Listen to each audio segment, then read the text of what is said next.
Shalom, bien-aimés dans le Seigneur. Shalom, bisika bozwami. Kimia na mokondi yesu za la partage na biso na kombo na Yesu. Nzambe azwa lokumu na poko lelo, bien-aimés dans le Seigneur. Toujours na émission na biso oeza intitulé à Jésus seul la gloire. À Jésus seul la gloire parce qu'il mérite la gloire, l'honneur, l'élévation, la louange, bien-aimé, l'adoration parce qu'à Nzambe. Nzambo atonda bolingo, Nzambo azalan la colère riche en bonté. Nzambo ngana kumisaka personnellement. Nalingi pe yopo kumisa Nzambe wana kombo ne Yesu Masia. On a yaka ko présenter biso chaque lundi, bien-aimé dans le Seigneur. Nzambe wana zo pesa ngana yo pema parce que belé batambola ki malamu koleka ngana yo ba musu balala ki na ba jeune, ba musu balala ki na ba retraite mais bazui ngolo ngano to zuite. Quand nous sommes quelque part, soto finga ki te tukanisa ki mabeto chola ki menzambe on appelle biso ngolu to benga grâce to za na bon moto ya ko parler de sa part. Ya on azo pambola nzambe yo moto zo talanga na poko lelo pambola mana kombo na Yesu Kristu. Amen. Pona okene musika te bien-aimé, nga wabino pasteur Fifi Daniel na église à marcher dans l'amour. À l'exemple du Christ, nous sommes toujours basé dans Tottenham, adresse na 6A, Fontaine Road, N15, 4QL. To kamami na Bishop bienvenue ne pawa. Oyo boyebi malamu bien-aimé dans le Seigneur, toujours invité yom tozo lemba ofanda nandako. S'il te plaît, soto kobondelo na mawana Nzambe, zonga poto sangana ensemble, parce que David azolo banabiso que il est doux agréable aux frères de demeurer ensemble. C'est là où notre Dieu déverse sa bénédiction. To bengi on a kombo na Yesu na poko le bien-aimé dans le Seigneur, tous na thème oza malamu, thème oyo kosala que et rappeler au bolamu Nzambe. Tellement que ça est révolté au tellement comprendre que il est le seul, l'unique, le véritable Dieu, l'incontournable, l'imbattable Dieu. Les rochers des âges, bien-aimés dans le Seigneur, l'ancien des jours, comme on a le lion de la tribu de Judas, c'est lui qui était, qui est, qui sera bien-aimé. Il est celui qui vient, bien-aimé dans le Seigneur, bientôt, Azanazela, Azozonga, Tozoya Kobeta Kasete, Tozoya Kobeta Mbela, bien-aimé dans le Seigneur, Yom Tozana Katia distraction, Bima la distraction, na comme on a ici au bon délio. Amen. Na poko le bien-aimé dans le Seigneur. Nazo pesa bana nyoso ya marché dans la mumbote mingi esika bazwami na kombo na Yesu Kristu. Pourquoi lelo tozali na thème na biso oyo molimo santo avec inspiré bien-aimé dans le Seigneur. Thème na biso zali l'œuvre de la croix. Bien-aimé, œuvre de la croix, œuvre zanini, œuvre zali action, eza acte to action muto a posé likamo muto a sali oyo monane na misu na ba résultat na ngo yamba so benga œuvre. Exemple quoi œuvre d'art mutu akosa leke komoko bo asala na forme moko malamu to a dessiner mutu to asala loko moko eza kiti ou bien loko moko bo monani na miso ya batu ba moni pe ba précieux ba sepe na ngosiko nga solo ba eza ya mutu asalite ona solo ba eza ye moko Jésus Christ, le Seigneur de tous les seigneurs. Yewande na sotali so na poko lelo o asala œuvre croix eza souffrance. Croix et sacrifice, bien-aimé dans le Seigneur. Oh, papa na biso to Nzambe angana yo comme on est Yesu. Andima qui ko endurer, bien-aimé, pour te biso to la libérer. Pour to la libérer, ba o baza captiver, baza la libérer. Ba o baza ba problème, ba quoi cause liberté, bien-aimé. Ba quoi cause ba solution na ba problème na bango. Yango to zota sa biso na poko lelo l'œuvre de la croix na lingio za moto esengo. Tango zo ka temo bien-aimé zala moto na esengo parce que ma komi lobi, il envoie sa parole et sa parole guérit. Liloba Nzambe tango zo kota katina na âme na yo ezo pesa guérison spirituelle, voire même physique pour être Nzambe. Bible le bazala ki Nzamba zala ki moto Nzambe moto me ya kotika la kaka Nzambe moto pa kotika la moto bien-aimé. Pona ke musika te thème na biso tozo mona ngona makomi ya Esaïe ndenge biso soto yebi eza na kati ya Esaïe 53 to bandi yango na 3 tina 7. je lis au nom de Jésus. Yo pezo makomi na yo Bible na yo tangi siko zali kozala pena malamu. Tozo tanga na kombo na Yesu makomi elobi na biso. Méprisé et abandonné des hommes, homme de douleur, et habitué à la souffrance, semblable à celui dont on détourne le visage. Nous l'avons dédaigné, nous n'avons pas fait de lui aucun cas. Cependant, il a porté nos souffrances, il s'est chargé de nos douleurs. Et nous l'avons considéré comme puni, frappé de Dieu et humilié. Mais il était blessé pour nos péchés, brisé pour nos iniquités. Le châtiment qui nous donne la paix est tombé sur lui. C'est par ses meurtrissures que nous sommes guéris. Nous étions tous errants comme des brebis. Chacun suivait sa propre voie. Et l'Éternel l'a frappé pour l'iniquité de nous tous. Il a été maltraité et opprimé. Il n'a pas point ouvert la bouche. Alléluia. Bien-aimé dans le Seigneur, les nous Jésus-Christ. Nous avons Yesu Masia na poko lelo bien-aimé dans le Seigneur. Oyebi ndenge Bible za exception na mukanda ya Jean 4 Bible lobi. Dieu cherche les vrais adorateurs, ceux qui l'adoreront en esprit et en vérité. Bien-aimé dans le Seigneur, Nzamba zo lukakino lo muto ko adorer en vérité en esprit. Pourquoi? Parce que soko kiti Bible, parce que notre Dieu, il est esprit. Nzambe na biso aza esprit. Mais lokola yaza mokeli ya moto na mokili. Yende muto azali architecte o ngana benga kaye. Yende muto asali akela ngana yo œuvre d'art na yende to utikoloba. Œuvre oh ya sala ya kokela mutu. Na perfection nyonso bien-aimé dans le Seigneur. Parce que Bible dit tel qu'il est, tel que nous sommes. Il nous a créé à son image, à sa ressemblance. Asali mutu na mokili bien-aimé dans le Seigneur. Œuvre oh ya salaki. Mais tout le monde ici comme mutu na mokili. Oh nzamba salaki. Bible est tel que pour te comprendre bien, nzamba il fallait qu'il Allah taposo. Allah taposo ya Jésus-Christ. Na bonzambe na ye. Il est 100% homme, 100% Dieu. Mais na bonzambe na ye asalela tanzoto. Po ayako si kolanga na yo oto zobenga l'œuvre rédemptrice. Oto zobenga l'œuvre de la croix. Pour ayako libérer ngana yo bien-aimé, il fallait qu'il akoma mutu. Nzambe wana alati bonzambe na ye. Bien-aimé Nzambe azan Nzambe oh Bible 24 sur 24. Ba ange bazo kumisaye bazo adorer bazo louer bazo kumisaye afandi na kita bokondi bilei et comme adoration et comme bilei pona ye. Mais Nzambe wana Bible lobi ke asepeli alongola elamba bokondi alata elamba mosali aye awana mokili na se bien-aimé dans le Seigneur abikisi ba malade délivrer ba captif. Sur total même na mokana acte 10-38 ezako yebisa biso lo lenge nini azotambola de villes en ville pour ko faire du bien ko sala bolamu na batu mais soki to zongi asali bolamu na batu atelemisi ba koka bien dans le Seigneur alongoli ba maladi na kata banzoto ba bimisi ba démon alamusi bakufi eloko moko te oyo elekelaki Nzambe to Yesu Masia pona kosala awa na sena moi. Jamais Yesu a échoué et on a lobaka aza le juge oh il n'a jamais échoué le procès. Donc nyonso oh ya kutana na face na ye apé sa solution bien-aimé dans le Seigneur. Si ko toye komona makomi etali singana yo bien-aimé na kata mokana Esaïe 53 Bible lobi ki aza muto aza ki méprisé, abandonné. Oh, azalaki égalité dans Nzambe, ata l'égalité dans Nzambe te.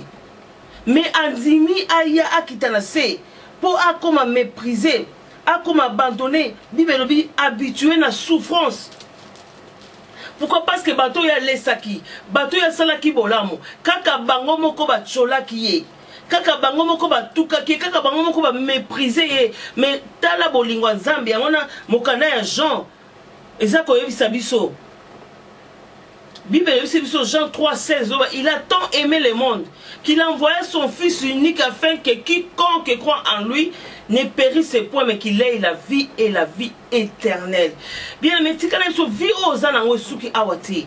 tozana vie na biso bana na nzambe biso banzimi na Kristu tozana vie na biso éternel yango na tango yo na vie éternelle faut yeba lolenge ni akotambo na sena moyi parce que ça na mutu moko sala yo ngolozo vie oyo za nango siko ko batela yango pona vie éternelle on to kuta na lisusu na mokonzi na biso kuna liboso na table du Seigneur bien-aimé Bible yebisi biso que to dédaigner to tali pamba a même une souffrance a même pas passer na biso azalaki humilié muto azalaki nzambe humilié bien blessé pour nos péchés balati se na croix balati si croix o eza souffrance croix o eza sacrifice croix o eza fardeau croix o ezali punition oyo moto a salité parce que la Bible déclare Jésus n'a jamais connu le péché. Yesu atikala ko eba lisumu te, atikala ko finga mutu te, atikala ko zwa mwasi ya mutu te, atikala ko yibelo kwa mutu te, kasi tala moto alolenge wana basambisi liboso ya oyo balobaka bazo sambisa bakeli, bazo sambisa mokeli liboso ya oyo yakela. Biloko yakela ebandi ko sambisa ye bien aimé dans le Seigneur mais à talité afandi kimia lokola même bazo mana abattoir pour na bolingo ndenge Jean lobi bien aimé on a tout sur Jésus Christ croix o ezali œuvre de la croix au tozo lobela o même salut tant tozo mona croix bien aimé dans le Seigneur tozo mona salut ils ont représenté l'obiko bien aimé le salut est tout un package. Na kati sali tozana guérison, tozana bénédiction, tozana prospérité, tozana élévation, tozana na guérison, tozana nyonso na kati sali. Siko Yesu wana asepeli akufa pour na biso po pesa ngana yo lokumu. Bien aimé dans le Seigneur. Nzambe wazanzamba ko betela maboko. Nzambe wazanzamba ko lamuka ko kumisa ye. Azanzamba yoza ne sengo parce que apesi ngano ngolo de tolobi œuvre de la croix mais ngano salut. Œuvre de la croix mais ngano révélation. To moni moto ko la Jean. Soki Jean azwa ki révélation oyo. Kaka yemo kwa komina nde tolobi na Jean 3:16. Atmoni bolingo nzambe pourquoi parce que Jean akangama kina Jésus ma komelobi azaki moko zekola na tolo a Jésus.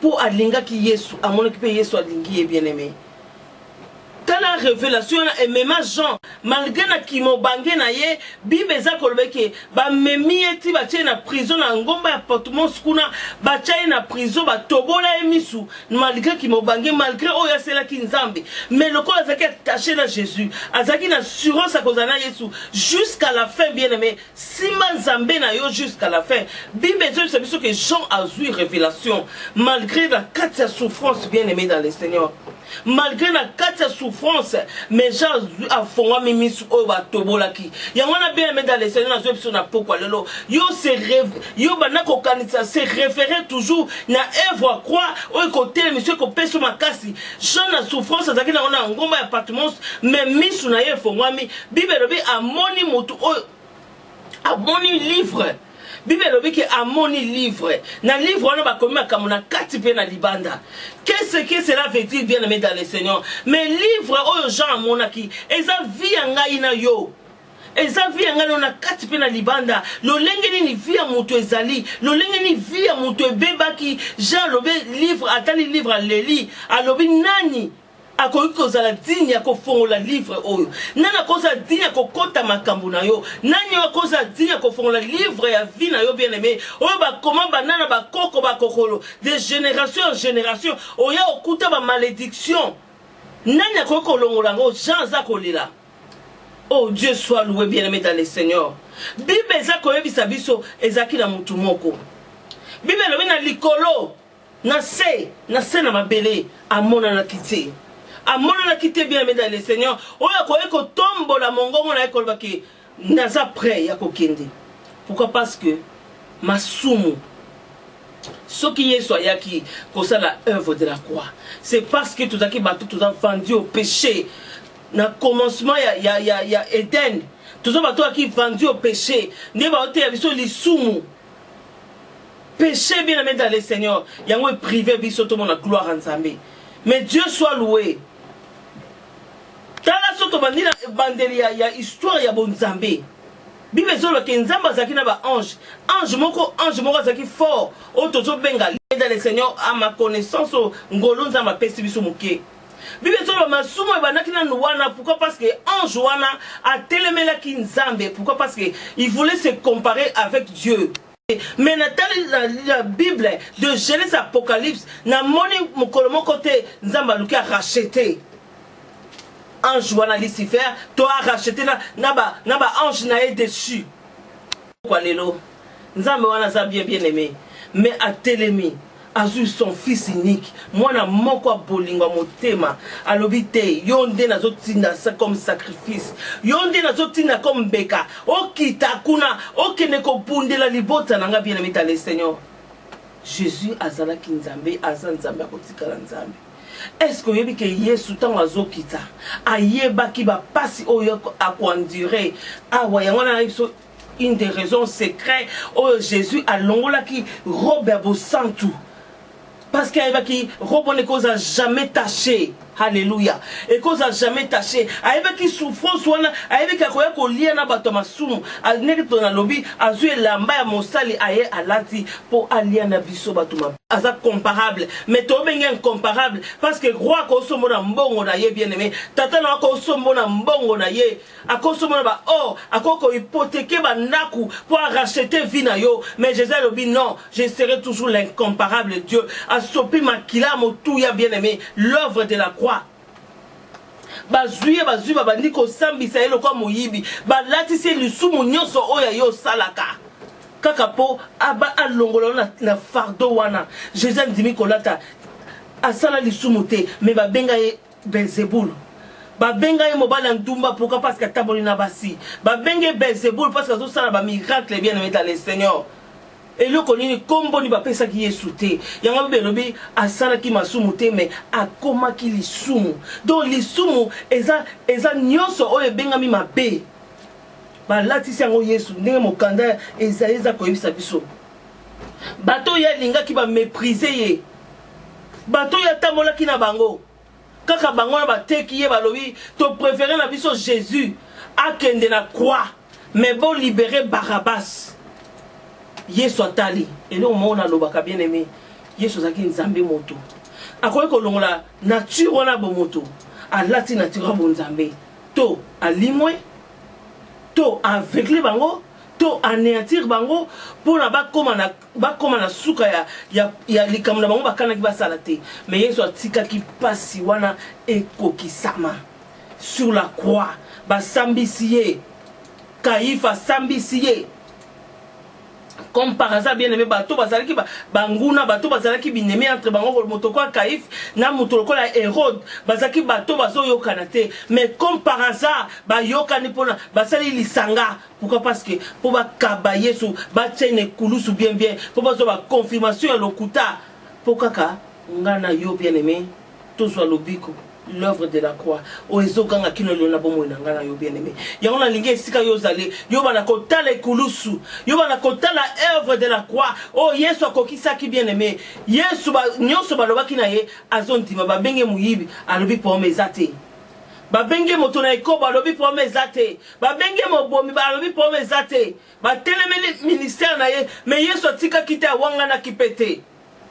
Bien aimé dans le Seigneur. Abimisa ki pete ke zanga ite, eza bangonde bazosa le kobo, eza te andimi souffrance, apporter souffrance nyonso na kati ya nzoto na ye.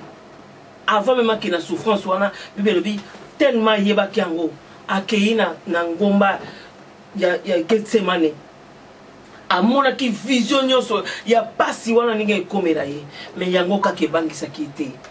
Bolingo Yesu eleki tellement makasi nenge tozoloba eza tellement faiblesse amour eza faiblesse en Nzambe na biso amour na ye tango intervenaka donc atozaki mobomi atozaki mutuna kobo mais Yesu aza kolimbisa yo na ye kotaliso na poko lelo bien aimé dans le Seigneur l'œuvre de la croix Jésus-Christ azozela yo kaka o se repentir na oyo salaki pour œuvre croix ezoganga.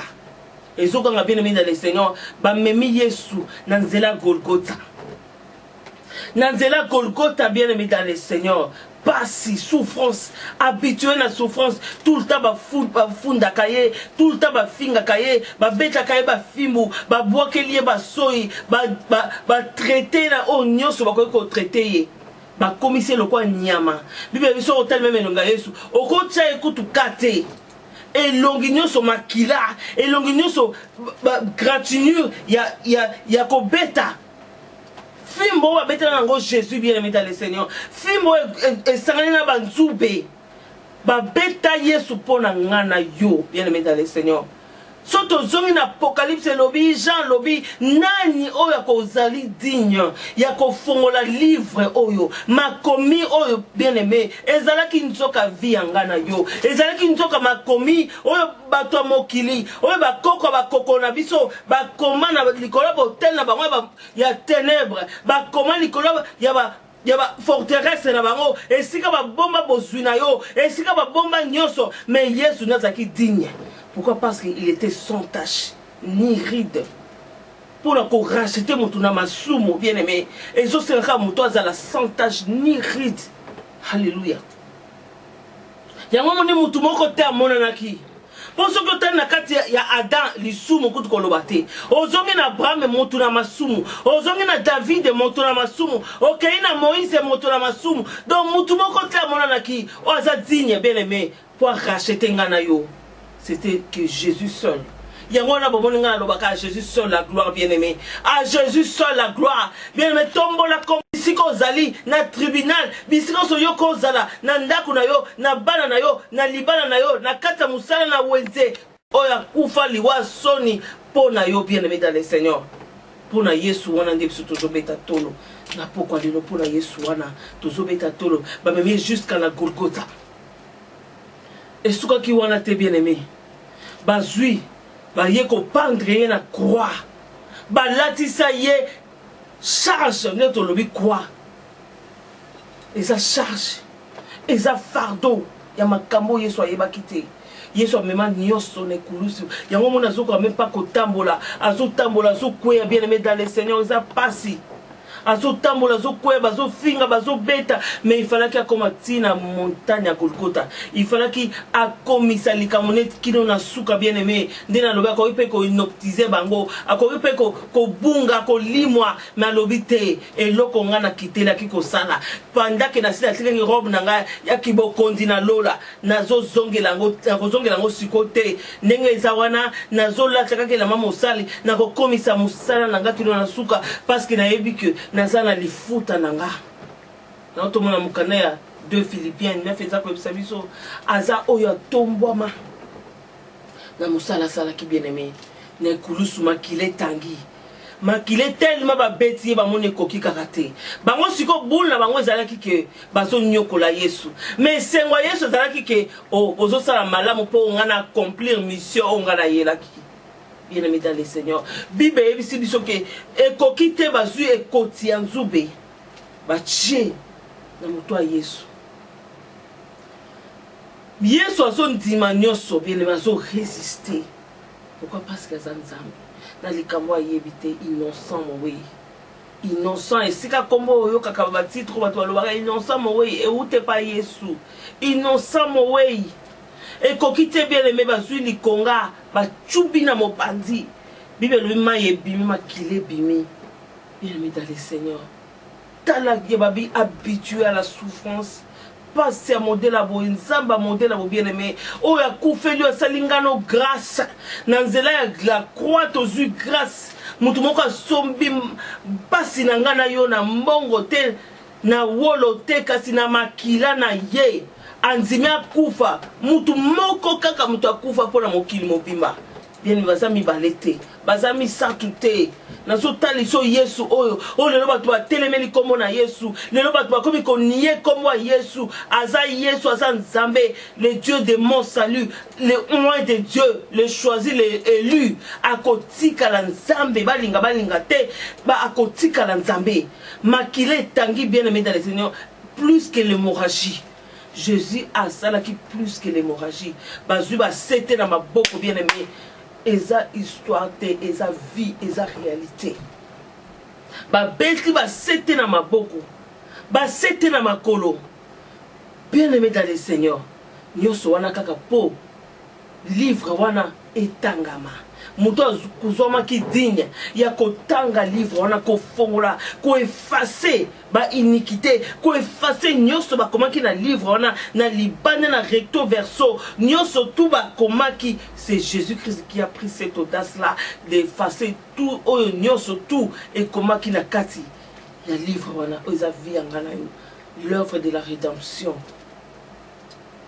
Œuvre oya Yesu asala mutu mon côté bien-aimé. Bible lobi Yesu akomiti na suka. Aloba choli ye même na ba omi ba brigand mi ba le bazala ki wana. Mais Dieu soit loué. Bien-aimé, image ya moyibi moko azala ki na ngambo ya Yesu. Oya loba ki moko chola ki alobi yo soko za mwana nzambe to za nzambe na ozo mi loba. Mais pourquoi pas tu t'es sauvé pour non mi sauver te? Muswana lobi te tika motoyo. Azana est innocent. Biso ba oyo ndeto sala ki mabe tozo mérité. Bien-aimé, t'as la œuvre quoi? Muto zo représenter ngana yo. Anzimi œuvre à Jésus-Christ. Atatoli Yesu devant batu nyonso bazala ki na se à croix. Alobi te muto zo mérité passioté. Eza lolenge moko ngana yo. Eza ndenge mo image ya muyibi wana image ya ngana yo. Oh, le qui la parole de Dieu n'a pas qu'il envoie sa parole guérit. Bien même dis que Yesu est innocent, mais il y a un pour nangana yo. Lola est ko fungama pona yo. Lola est fungama ki pona mutuwana. Pourquoi? Parce que atala ki œuvre. Atala ki Bible oyo. Nangolu na grâce na révélation. Amen. Atala ki on la révélation. Atala ki Bible comprendre que mutoya ki pona ko biki sanga. Azo mérité en côté. Yesu a étalé à lobby. Les gens n'ont pas quoi le tozanga na yo. Na paradis. Bien aimé. Œuvre Yesu et qui ne dépend pas. Et qui ne dépend pas bien aimé dans le Seigneur. Qu'on se pélate yo kota libota no etikala. Yamuna ninga Joshua lobby moi et ma maison nous servirons l'Éternel. Ngana lobaka Joshua zalaki le loi zate. Aujourd'hui c'est moi. Ngane nazo loba moi et ma maison. Moi Fifi et ma maison nous servirons l'Éternel. Qu'il pleuve ou qu'il neige, nous servirons l'Éternel. Et ça va blocage, et ça va circonstance, il n'y a pas de bisengo, nous servirons l'Éternel, bien aimé dans les Seigneur. Pourquoi pas que sur la tali, ma kambo yeso sali ponanga, ma kile tangi plus que l'hémorragie, bibe lobi yeso a komi na suka, lobi, Seigneur pardonne-leur. A lobi nzambe limbi sabango, po ba yebite o bazo sala. Bien aimé, tika nzamba salongolu, au comprendre œuvre ya nzambi. Les gens moni batu bazote Jésus n'est pas Dieu. Les gens moni batu musu balobi te aza nzambe te maza grand prophète. Batu musu balobi te aza prophète te aza Bézéboul. Mais ngana c'est le vrai Dieu, le seul et l'unique.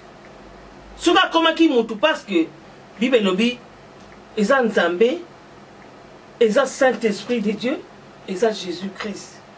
Saint-Esprit a un rôle naé. Nzambe a un rôle naé comme esprit. Jésus pas un rôle naé pour racheter l'humanité. Alléluia. Mais tout bon ça n'était que azan Nzambe a kozonga na bon Nzambe naé. Natango na suka.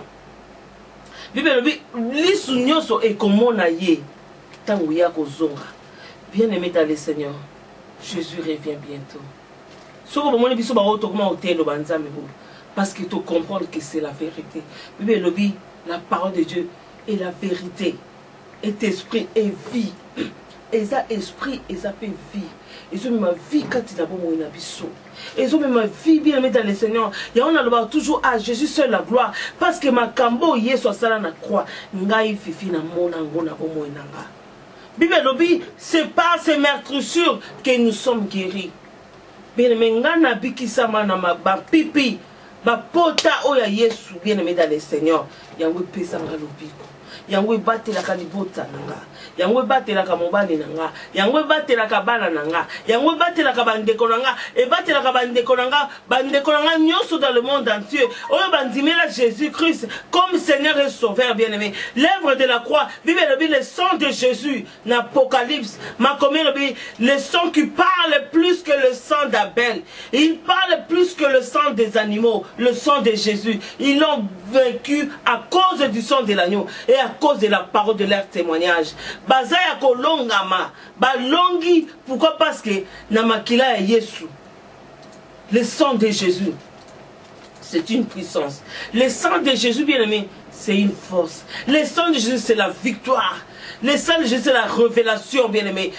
Makila et Soza salut. Et ça, le bico, bien-aimé, dans le Seigneur. Le sang de la croix, t'as eu grâce. Il y a longtemps, t'as eu grâce. Nyon Soza ngolou. Mais ngolou, on a dit, et tu n'as pas na kosa la mabé. Parce que t'as eu Nyon Soza ngolou, tout est grâce. Oui, tout est grâce. Mais si t'as la grâce, on a pas si, oh, papa n'a pas nyoko ma quitté, maman n'a pas nyoko ma quitté, il y a un Dieu. Il y a une personne suprême. Oya nyoko makiwana. Soko tali mo nyoko li ya Yesu bien aimé. Otali beza ngolo. Alors ngolo eza na mutu moko ka mutu amone na kia mo pasi. Yango na ngana osala mabete. Pona ngolo oyo na osala mabete. Pona parce que bibezo yebisa biso tango tozo sala mabe, tozo songisa Yesu Kristu. Likolo croix les sous. Tant ozo sala mabe bien aimé dans le Seigneur, ozo nier œuvre croix bien aimé. Tant yo sala kamabe bien aimé dans le Seigneur, et ozo c'est que ozo beta kara, ozo nier œuvre croix bien aimé dans le Seigneur. Tambola to tamona kati la kobanga nzambe, kaka pona mutu moko akufaki liwa ya soni, liwa ya pasi, liwa ya soni. Pona ngana yo jusqu'à ce que na batike bolumbu na lingua nda ya pamba. Pokaka ngana yo tozana o tozalelo tozala bato tozotamena toute fierté parce que zana nzambe moko akufa pona ngana yo bien aimé nzambe alingi yo abina taliso œuvre croix oyo mutu moko tako salango Yesu ona lingaki biso mingi mokile lingaki teme alimbisi masumu na biso alimbisi ba oba betaki ye alimbisi ba oba salaki ye mabe vo même na ba oba tambolaki na ye lokwa Pierre awangani Yesu. Pourquoi? Parce que ba mona ki na Yesu bien aimé. Bible si biso porte pour so ba nyonso ko mami na Bible et ça pour mususu et enseigner biso oya malamu et enseigner biso oya mabeto zuto boaki. Donc oya Pierre awangana ki Yesu atambolaki na Yesu mawangana ki Yesu parce que Yesu ayebaki. Bien aimé et enseigner ngana yo et ça leçon ngana yo. Toko wanga na Yesu nani na misala na biso toko wanga na Yesu na etamboli na ngana yo ezo sala kitozo wanga na Yesu yo zo beta tolo lobike ngana banga kanzambe mais misala ozo sala ezo talisa ke ozo wanga na Yesu makila Yesu l'œuvre de la croix les sons qui continuent à parler jusqu'à nos jours. Makilezo kanga kino lelo bien aimé dans le Seigneur. Makilezo kanga kino lelo Yesu akeye ko présenter le sang de Jésus na trône nzambe. Alors bitala musala na salaki. Bien aimé on a tous un problème. Bible elobi na biso, il a effacé les actes dans les ordonnances qui nous condamnaient. Tant ba clouer na croix, ba acte nyonso, ba condamnation nyonso. Oyo ba chaki oba komaki na livre otolobaki Yesu a effacé ki amona makila na ye yangona bien aimé le Seigneur tangu nyonso oyo ozo ninga kolala tangu ozo linga obima na biloko kolia bela le sang de Jésus parce qu'il y a une force oyo neutralisaka misala ya diable tozo mona même na mokanda ya jeunesse na bosanité Bible ezotalisa biso na mokanda Exode, merci Saint-Esprit de Dieu. Bible ezotalisa exception na Exode. Tangu bana Israël falaki babima. Nzamba esi bango bazwa makila ya banyama.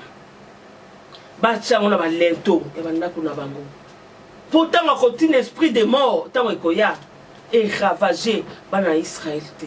Et ravager ba étranger, et ravager bana ya molili, et ravager bana Égypte. Bien mettre dans le Seigneur Bible lobi. Makila wana ebatela kibango. Mais si qu'on n'a pas qu'on bien aimé, et ça sous makila wana banyamate. Voir même makila ya Abel et Ganga. Makila Abel et Ganga, bien aimé. Ça on déconne Caïn à Boma qui est. Makila ne Ganga qui tient pas Nzambe. Ayuka ki mungonga Caïn kole, Abel kole là.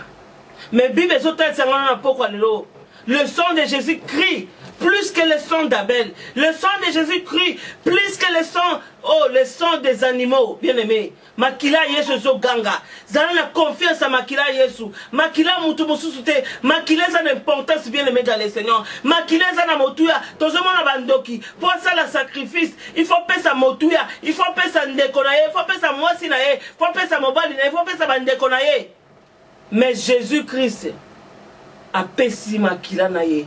Pour mon importance à Makila. Mon toison dit ma kopesa ndekonaye. Makila naye, mwana naye, mwasi naye, pour azwa gloire, o ezalango éphémère. On va toujours comme ça la sacrifice. Makila eza mutoki. Yango no moni nani Juda akendaki koteka Yesu. Tango mwana basi basomela ki déjà bilanga mususu. Mwana bazongisa ngo ezate. Bien Makila eza mutoki. Makila eza sacrifice. Yamba lobi mutakolia na mutoki na ye. Na sacrifice. Jésus ali équipé na sacrifice na ye. Bible lobi yenda koma ki élevé. Élevé.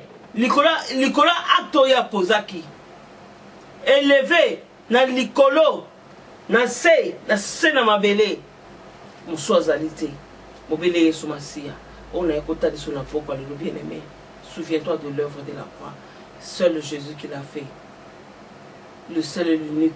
Kaka yemo ko muso azalite et ko sala makali susu pete tim ukolo mukole ko kufa tim vie ko sila œuvre wana ko tikala ko sala masuste ya wana tel sur na poko ali profiter na œuvre wana na komona Yesu Kristo.